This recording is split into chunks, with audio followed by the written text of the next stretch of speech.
Hello class 8 students, कैसे आप सब। आई होप आप सब बढ़िया होंगे। तो जैसे कि आपको पता है, आपके PT1 एग्ज़ाम अभी तक हुए नहीं थे और आपके सिर पर एग्ज़ाम्स हैं और आपके पास रिवीजन के बहुत ज़्यादा तरीके नहीं होते। तो सबसे बेस्ट तरीका आपके पास रिवीजन का है कि आप ज़्यादा से ज़्यादा क्वेश्चन पेपर सोल्व करो और अपने पेपर की तैयारी करो। तो आइए, एक और PMC केंद्रीय विद्यालय में आया प्रथम अवधि का परीक्षा प्रश्न पत्र हमारे पास है।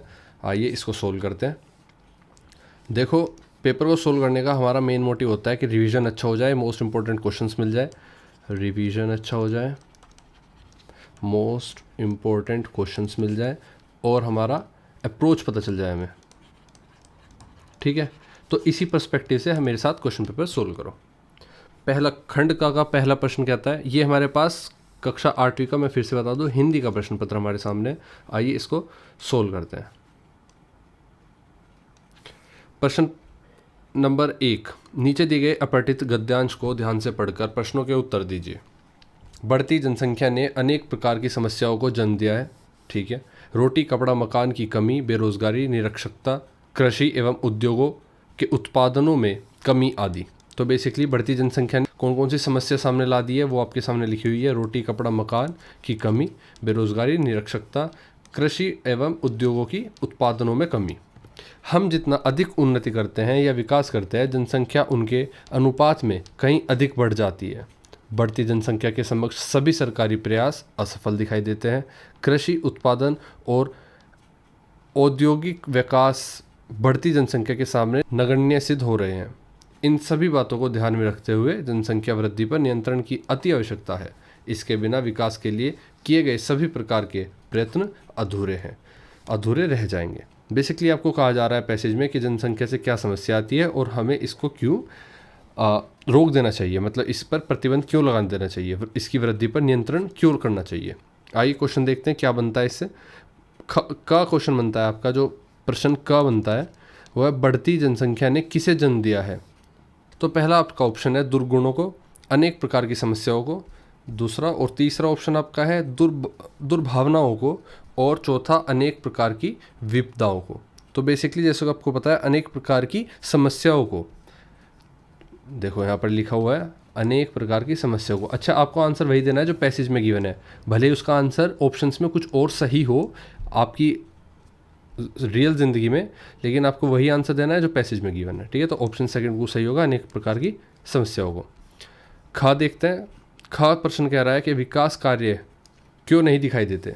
विकास कार्य इसलिए नहीं दिखाई देते क्योंकि जनसंख्या की वृद्धि के कारण, भ्रष्टाचार के कारण, समस्याओं के कारण या राजनीतिक अक्षमताओं के कारण। इसके कारण असली कारण कुछ और हो सकता है, लेकिन पैसेज में हमें जनसंख्या कहा गया है तो जनसंख्या की वृद्धि के कारण।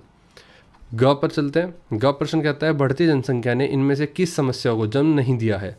पहला रोटी कपड़े की समस्या, बिल्कुल सही, ये दिया गया है तो ये हमारा आंसर नहीं होगा। यहाँ पर कहा है कि बढ़ती जनसंख्या ने इनमें से किस समस्या को जन्म नहीं दिया है, तो नहीं की बात कर रहे हैं जो पैसेज में जिसका जिक्र नहीं हुआ।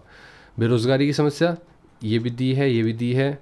निरक्षरता की समस्या ये भी दी है। दहेज की समस्या ये नहीं दी है, तो आपका ऑप्शन 4 सही हो जाएगा, दहेज की समस्या। ठीक है, ये सब गिवन है पैसेज में, ये गिवन नहीं है, तो ये आंसर यही होगा।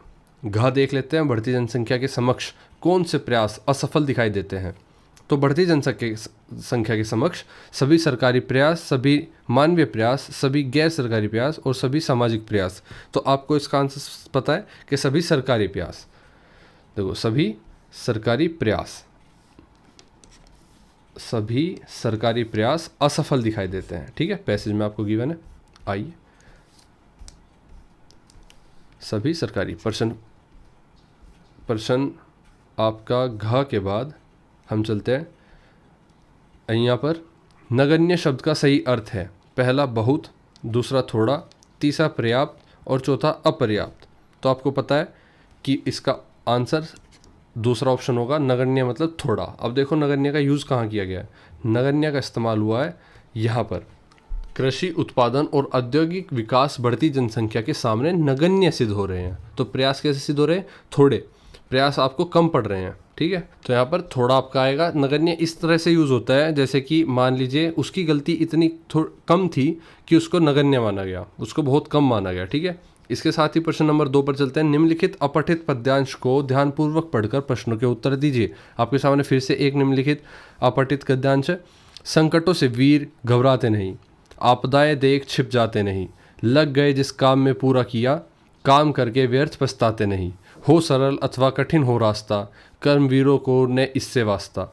बढ़ चले तो अंत तक ही बढ़ चले, कठिनतर गिरिशृंग ऊपर चढ़ चले। कठिन पथ को देख मुस्कुराते सदा, संकटों के बीच वे गाते सदा। है संभव कुछ नहीं उनके लिए, सरल संभव कर दिखाते वे सदा। संभव असंभव कायरों का शब्द है, कहा था नेपोलियन ने एक दिन। बताओ जिंदगी ही व्यर्थ है, दर्प बिन उत्साह बिन ओ शक्ति बिन।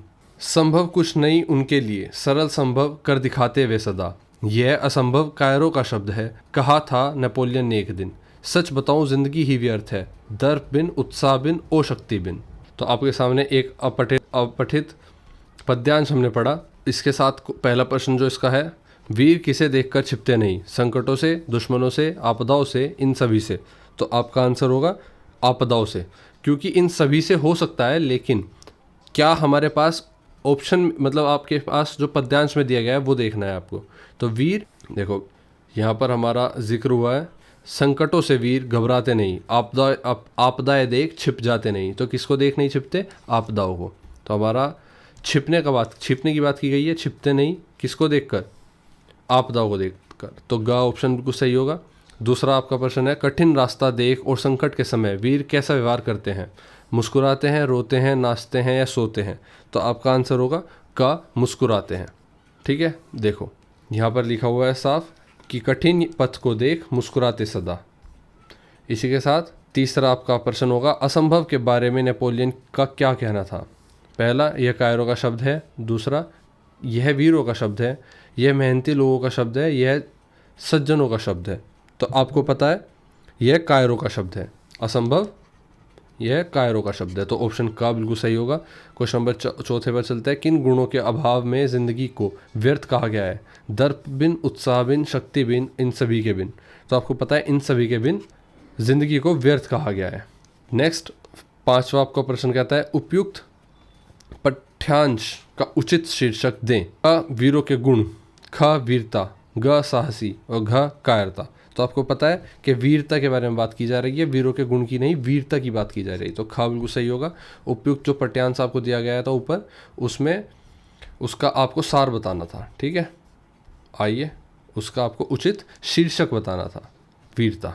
खंड खा, देखो वीरता की बात की जा रही है कि कैसे घबराए नहीं, कैसे कौन कायर होता है, इसलिए हमने खा को चुना। खंड खा की तरफ बढ़ते हैं। व्याकरण का पार्ट है आपका। प्रश्न 3 कहता है, निम्नलिखित प्रश्नों के उत्तर निर्दोषानुसार दीजिए।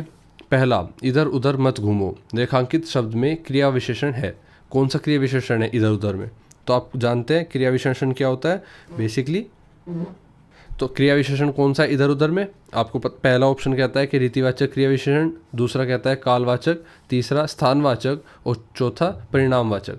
तो परिमाणवाचक, अब देखो आप इधर उधर मतलब किसी स्थान की बात हो रही है, तो आपका ऑप्शन बिल्कुल ग सही होगा, स्थानवाचक क्रिया विशेषण। ठीक है, इसके साथ दूसरा क्वेश्चन कहता है, नीचे दिए गए शब्दों में से भाववाचक संज्ञा की पहचान करें। तो भाववाचक संज्ञा कौन सी है जिसमें भाव छुपाओ?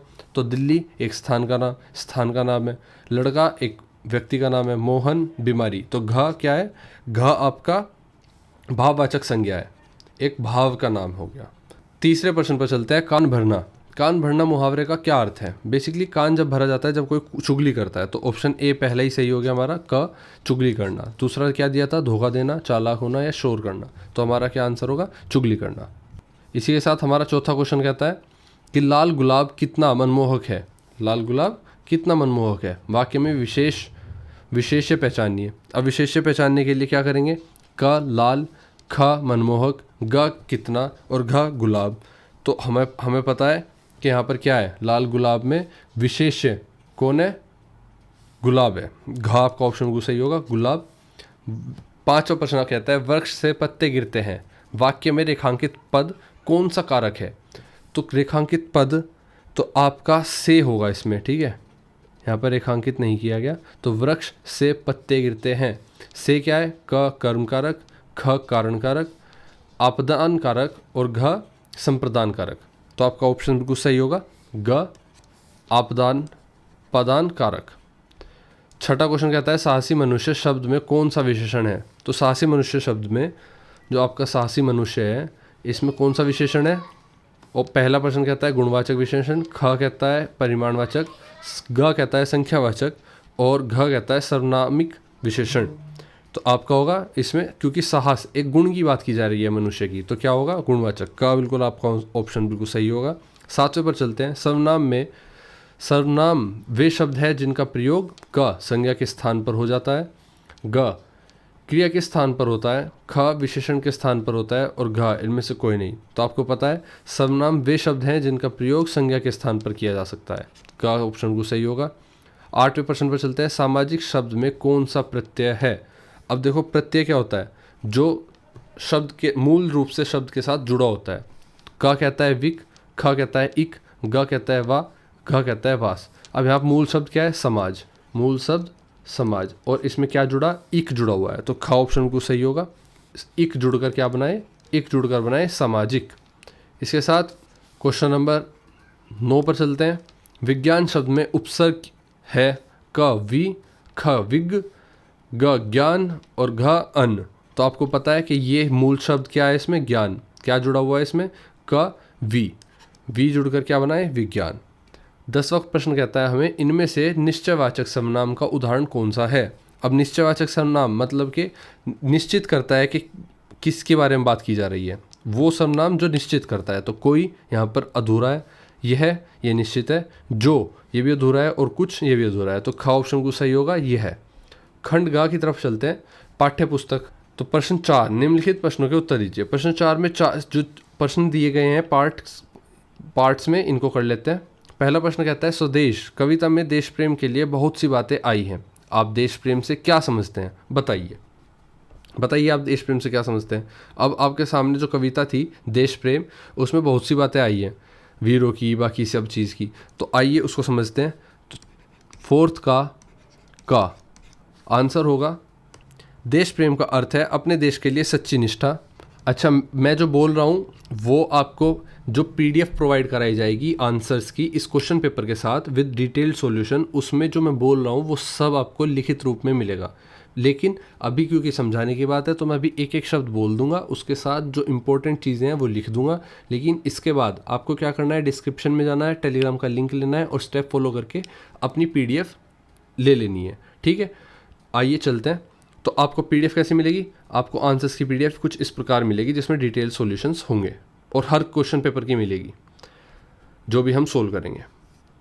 और आपको अगर अपना क्वेश्चन पेपर शेयर करना है तो जो डिस्क्रिप्शन में मेल का लिंक दिया गया है, जो मेल ID दी गई है, उस पर आप शेयर कर सकते हैं। फोर्थ का फर्स्ट पार्ट कहता है कि कैसे स्वदेश कविता में देश प्रेम को समझते हैं आप, आइए बताइए। देश प्रेम का अर्थ है अपने देश के लिए सच्ची निष्ठा।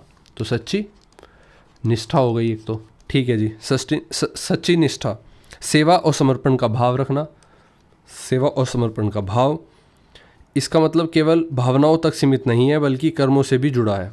भावनाओं सीमित नहीं बल्कि कर्मों तक जुड़ा है, ठीक है जी। देश की रक्षा करना, उसकी उन्नति के लिए मेहनत करना, रक्षा करना, उन्नति के लिए, देश की उन्नति के लिए मेहनत करना, ठीक है। इसके साथ सामाजिक कुरीतियों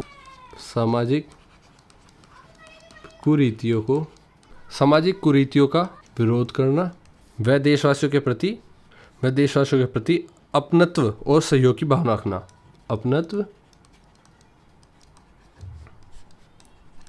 और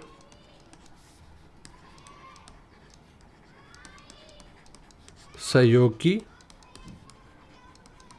भावना रखना। इसी के साथ क्वेश्चन नंबर 2 पर चलते हैं। क्वेश्चन नंबर 2 कहता है संसार संग चलने से आप क्या समझते हैं। जो व्यक्ति संसार संग नहीं चलता, संसार उसका क्यों नहीं हो पाता। आइए इसका आंसर लिखते हैं। बेसिकली संसार संग चलने का अर्थ है समय, समाज और दुनिया की गति के साथ तालमेल खाना। क्या कहा मैंने, समय, समाज और दुनिया की गति के साथ मेल खाना, ठीक है। ये होता है संसार संग चलना। और इसके साथ साथ मेल खाना और तालमेल बनाए रखना, प्रगति और परिवर्तन के साथ चलना, प्रगति और परिवर्तन के साथ चलना। जो व्यक्ति या राष्ट्र समाज के साथ नहीं चलता वह पिछड़ जाता है और उसकी पहचान मिट जाती है। इसलिए कवि कहता है कि जो संसार के साथ नहीं चलता, संसार उसे अपनाता नहीं है।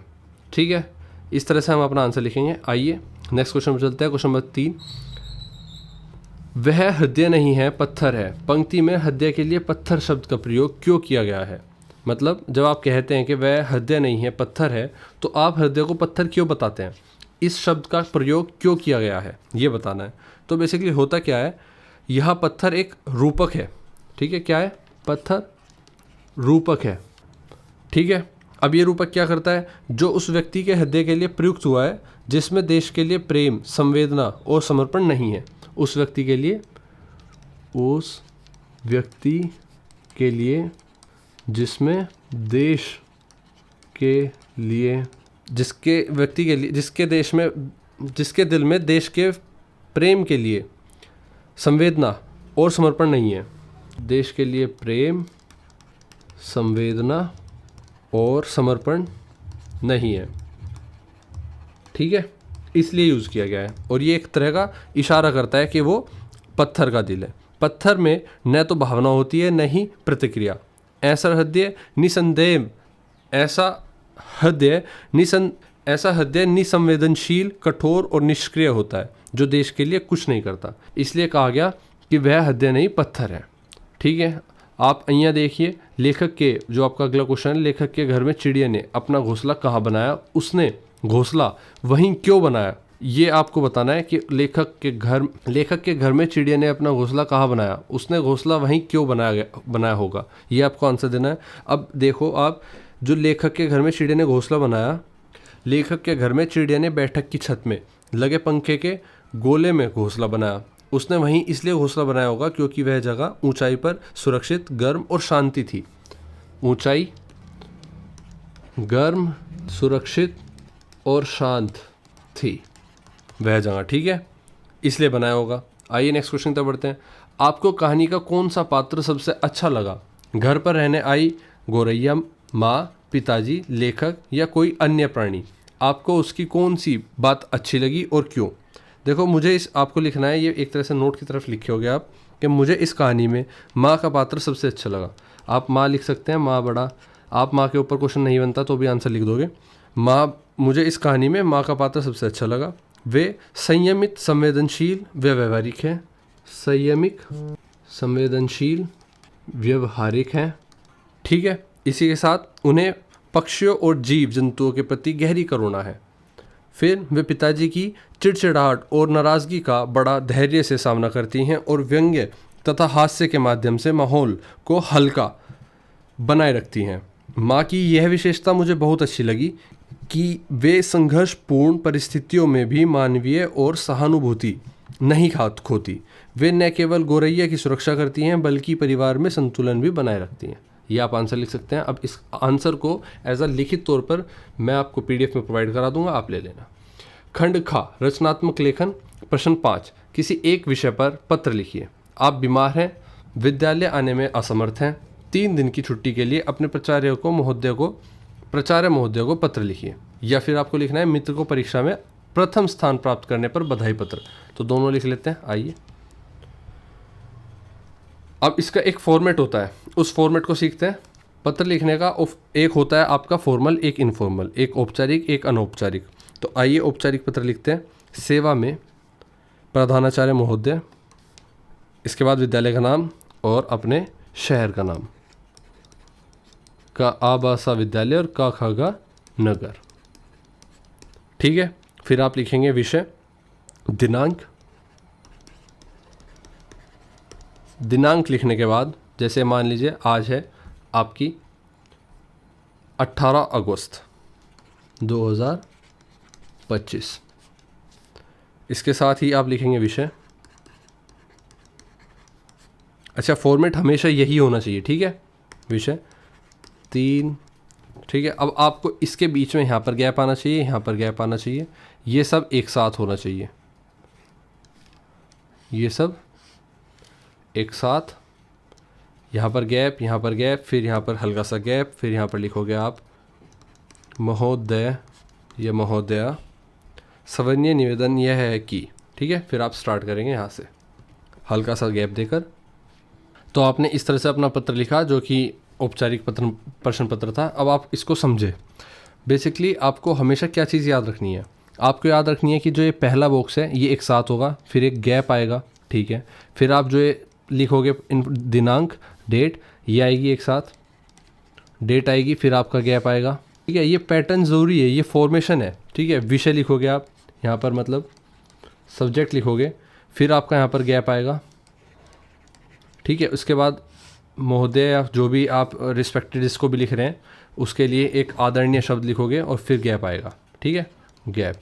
यहाँ से आपका मैटर लिखना स्टार्ट होगा। अब मैटर में देखते हैं हमने पहले क्या क्या किस तरह से लिखा। सविनय निवेदन यह है कि मैं, यहाँ पर अपना नाम आएगा आपका, फिर कक्षा 8 का छात्र छात्रा हूँ, मुझे बुखार के कारण अव्यवस्था है और डॉक्टर ने मुझे आराम करने की सलाह दी है। तो बेसिकली आप पहले कारण बताओगे, सविनय निवेदन से स्टार्ट करते हुए कारण, फिर आप कहोगे डॉक्टर ने क्या सलाह दी है, सलाह, इस कारणवश मैं विद्यालय आने में असमर्थ हूँ, मजबूरी। उसके बाद अतः आप अपनी रिक्वेस्ट रखोगे, आपसे विनम्र निवेदन है। फिर लास्ट में ये 3 पॉइंट होने के बाद लास्ट में आप रिक्वेस्ट करोगे कि विनम्र निवेदन यह है कि मुझे 18 अगस्त से 20 अगस्त तक की 3 दिन की अवकाश प्रदान करने की कृपा करें, ठीक है। मैटर ख़त्म हुआ, थोड़ा गैप, यहाँ पर फिर गैप आया, आपकी कृपा होगी, आपने थैंक यू बोला, ठीक है, थैंक यू बोला। फिर इसके बाद आपने अपनी डिटेल्स दी, आपका नाम, आपका कक्षा का नाम और आपका आज्ञाकारी शिष्य, ये सब लिखा, ठीक है। इस तरह से पैटर्न पूरा फॉलो करोगे तो धन्यवाद, आपका आज्ञाकारी छात्र छात्रा, ठीक है। यहाँ आपका नाम, कक्षा और रोल नंबर, ठीक है। इसी के साथ अपने अगले प्रश्न पर चलते हैं जो कि है मित्र को परीक्षा में प्रथम स्थान प्राप्त करने पर बधाई पत्र लिखिए। अब ये बधाई पत्र आप इस तरह लिखेंगे, आइए इसका फॉर्मेट जान लेते हैं। सबसे पहले आप क्या करोगे, सबसे पहले आपको लिखना है प्रिय मित्र। अच्छा, इसमें क्या करते हैं हम, फॉर्मेट जान लेते हैं। मित्र का नाम यहाँ पर आएगा, इसके बाद प्रेम, प्रेम नमस्कार, सप्रेम नमस्कार लिख सकते हैं क्योंकि आपका मित्र है। मैटर में देखते हुए यह, यहाँ से आप मैटर स्टार्ट करेंगे। यह जानकर मुझे अत्यंत हर्ष हुआ।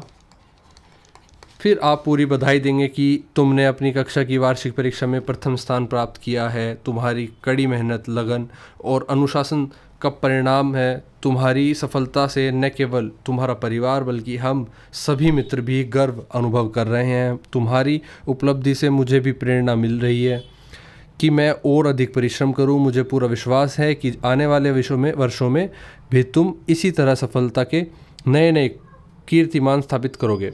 मुझे विश्वास है। ये आपका मैटर हो गया पूरा, ठीक है। मैटर होने के बाद यहाँ पर आप पूरा अपना मैटर ख़त्म करोगे जो मैंने बोला।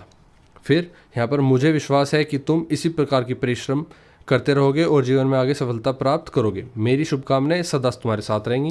यहाँ पर एक नोट और फिर शीघ्र ही मिलने की आशा के साथ, शीघ्र ही मिलने की आशा के साथ तुम्हारा मित्र, जो भी आपका नाम है, आपका नाम, ठीक है। इस प्रकार कुछ हम अनौपचारिक पत्र लिखते हैं। अब इस अनौपचारिक पत्र को देखो, यह आपकी पीडीएफ में कुछ इस प्रकार से आपको उपलब्ध कराया जाएगा। देखो, ये रहा आपका पत्र। पहले आपने अपने दोस्त को बोला प्रिय मित्र, मित्र का नाम लिखते हुए से प्रेम नमस्कार, फिर अपना मैटर लिखा, फिर ये लिखा, अपना नोट लिखा, फिर शीघ्र ही मिलने की आशा और तुम्हारा मित्र आपका नाम, ठीक है। और इसी तरह से आपने यहाँ पर अपना पूरा पत्र लिखा। आइए चलते हैं नेक्स्ट क्वेश्चन की तरफ। क्वेश्चन नंबर, हम 7वें क्वेश्चन पर थे, 8वें प्रश्न पर चलते हैं और ये हमारा अंतिम 5 नंबर का प्रश्न होगा। निम्न में से किसी एक विषय पर अनुच्छेद लिखिए। खेलों का महत्व पहला आपका ऑप्शन है, दूसरा हो गया स्वस्थ जीवन और व्यायाम, तीसरा समय का महत्व। आइए लिखते हैं। देखो ये कैसे प्रोवाइड कराए जाएंगे आपको, किस तरह से उपलब्ध होंगे। खेलों का महत्व देख लेते हैं। खेल हमारे जीवन का